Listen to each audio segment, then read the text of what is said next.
আসসালামু আলাইকুম। আজ আপনাদের জন্য নিয়ে আসলাম কাতল মাছ দিয়ে ডাঁটা, লাউ শাকের ডগা আর নতুন আলু দিয়ে রেসিপি। আমার এই রেসিপিটা যদি ভালো লেগে থাকে তাহলে আমার এই চ্যানেলে লাইক, শেয়ার, কমেন্টস এবং সাবস্ক্রাইব করবেন। কাতল মাছটা আমি ছোট ছোট পিস করে কেটে নিয়েছি। এখন লবণ আর হলুদ দিয়ে মাইখা নিব।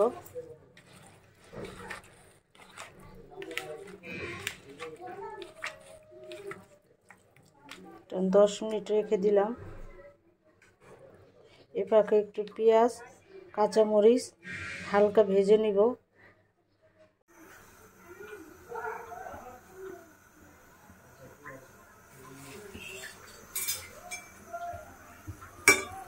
পেঁয়াজ, কাঁচামরিচ, কিছু গোলমরিচ, এটা একটু হালকা ভেজে পেস্ট করে নিব।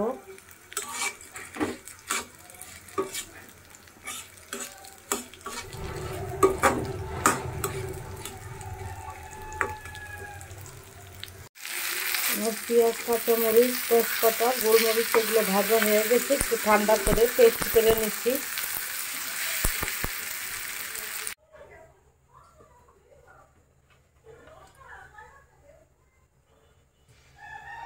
রান্নার রেগুলার তেল দিয়ে দিলাম। সব সময় গ্রামে বড় মাছ খেতে ভালো লাগে না, যার কারণে আজকে বড় মাছটারে ছোট ছোট টুকরা করে আমি রান্না করব। আমি আজকে আস্ত পেঁয়াজ দিব না, যে পেঁয়াজটা আমি কেটে পেস্ট করে নিয়েছি। ভাজা কাঁচামরিচ, একটা টমেটো, গোলমরিচ, ওইটার আমি আজকে ব্যবহার করব। আদা রসুন পেস্ট দিলাম।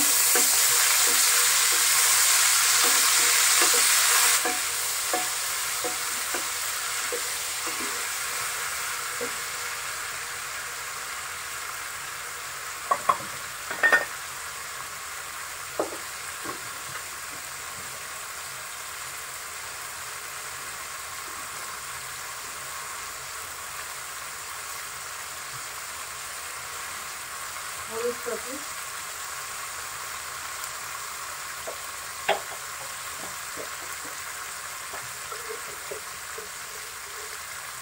হলুদ পাতি,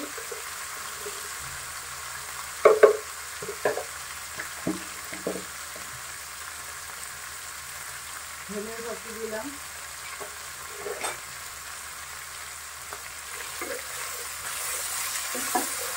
এখানে কিন্তু একটা তেজপাতা, দুইটা তেজপাতাও পেঁয়াজের সাথে ভেজে নিয়েছি, ওইটা দিয়ে দিলাম যাতে রাখতো তেজপাতাটা দিতে না হয়। একটু পানি দিয়ে দিলাম মশলাটা থেকে, কষাই নেই।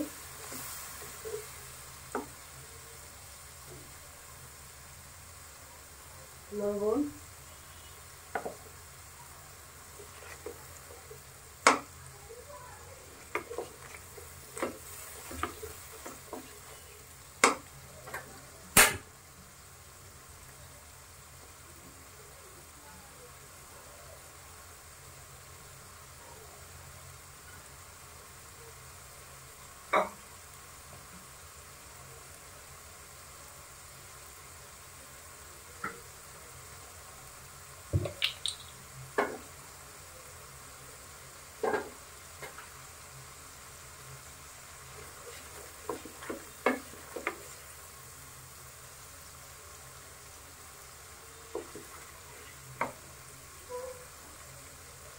মশলা কষানো হয়ে গেছে। লাউয়ের আগের ডগাগুলো দিয়ে দিব। 2-3টা কচি পাতাও আছে সাথে।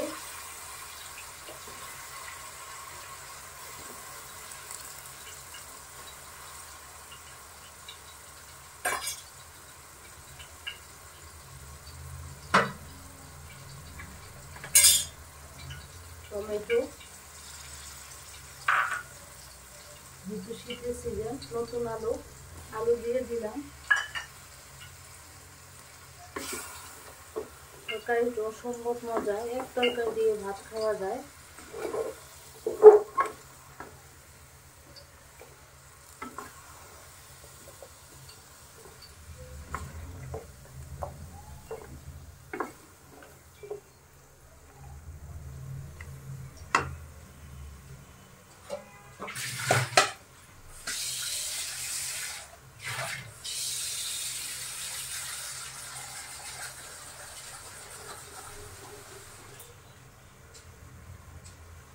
দিয়ে দিলাম।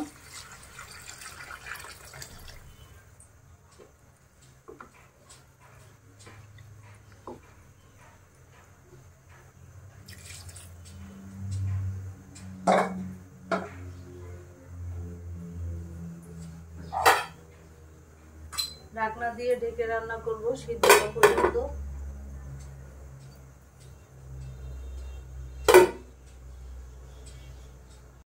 মাছের টুকরাগুলো ভেজে নেই।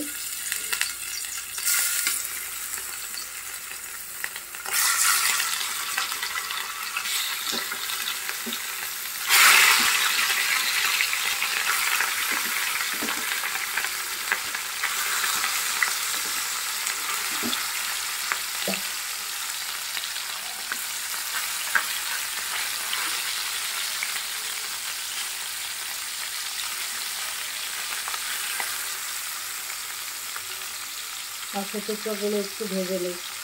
আর মাছগুলো ভাজা হয়ে গেছে, একবারে কড়কড়া লাল ভাজবো না, হালকা ভাজা নিলাম মাছগুলা।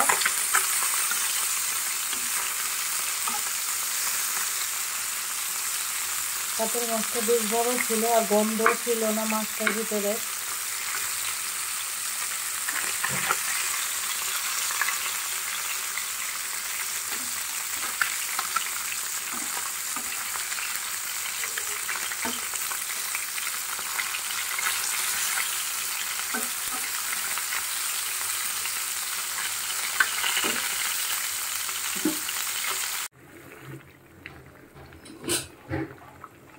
মাছগুলো দিয়ে দিলাম।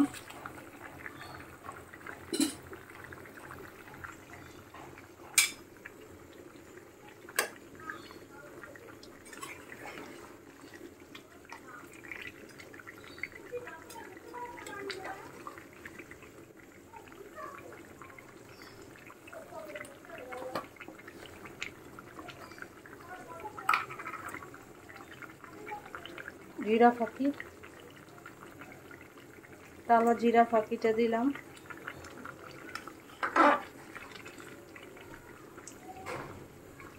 আর রান্না করব 5-6 মিনিট।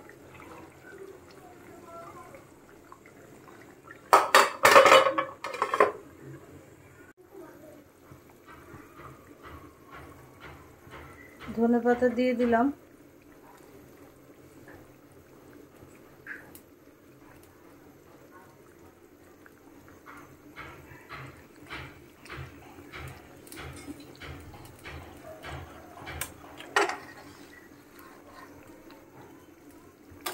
বেশি ঝোল শুকাবো না, যেহেতু লাউয়ের ডগা দিয়ে নতুন আলু টমেটো দিয়ে, যার কারণে বেশি ঝোল শুকাবো না। আর 5-6 মিনিট রাখবো চুলায়, তারপর চুলার গ্যাসটা অফ করে দিব।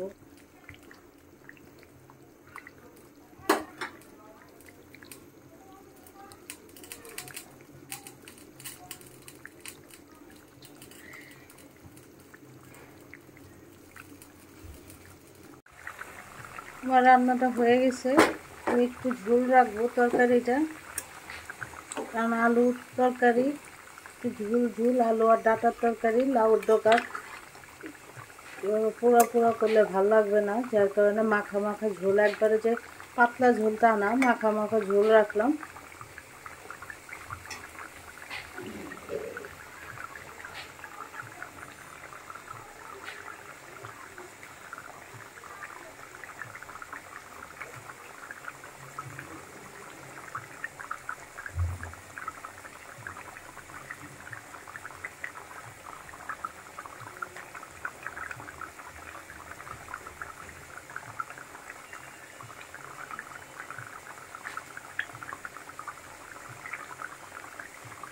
এখন চুলার গ্যাসটা অফ করে দিব।